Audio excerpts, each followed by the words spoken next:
কারো সংবর্ধনা অনুষ্ঠান বা রাজনৈতিক কর্মসূচিতে শিশুদের আনা হলে ওই প্রতিষ্ঠানের বিরুদ্ধে কঠোর ব্যবস্থা নেওয়ার ঘোষণা দিয়েছেন শিক্ষামন্ত্রী নুরুল ইসলাম নাহিদ।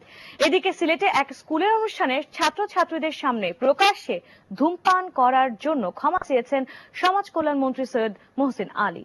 সকালে সচিবালয়ের সাংবাদিকদের সঙ্গে আলাপে শিক্ষামন্ত্রী বলেন, সম্প্রতি সংবর্ধনার কাজে যেসব প্রতিষ্ঠান শিশুদের নিয়ে এসেছে তা তদন্তে শিক্ষা কর্মকর্তাদের নির্দেশ দেওয়া হয়েছে। ভবিষ্যতে এ ধরনের কাজ থেকে বিরত থাকতে রাজনৈতিক নেতৃবৃন্দ ও শিক্ষা প্রতিষ্ঠানের প্রধানদের প্রতি অনুরোধ জানান তিনি।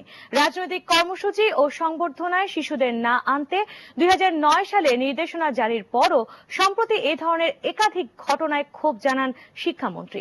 Sylhet BGB school and college কৃতি শিক্ষার্থীদের সংবর্ধনা অনুষ্ঠানের মঞ্চে বসে সমাজ কল্যাণ মন্ত্রী প্রকাশ্যে ধূমপানের বিষয়ে দৃষ্টি আকর্ষণ করলে মাদক বা এ ধরনের বিষয়ে শিক্ষার্থীদের কেউ উৎসাহিত করবেন না বলে আশা করেন তিনি।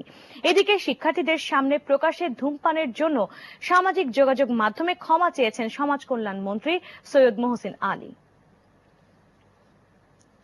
আমরা সব শিক্ষার্থীর ক্ষেত্রেই বলছি, সে প্রাইমারি হোক, মাধ্যমিকই হোক বা অন্য কোনো শ্রেণীর হোক, কোনো শিক্ষার্থীকে রাস্তায় কোনো বিশিষ্ট ব্যক্তিকে সম্বর্ধনা দেওয়ার জন্য দাঁড় করানো যাবে না।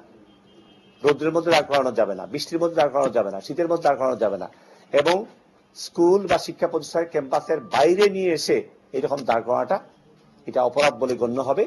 এবং আমরা জাতীয় পার্টি প্রেসিডিয়াম সদস্য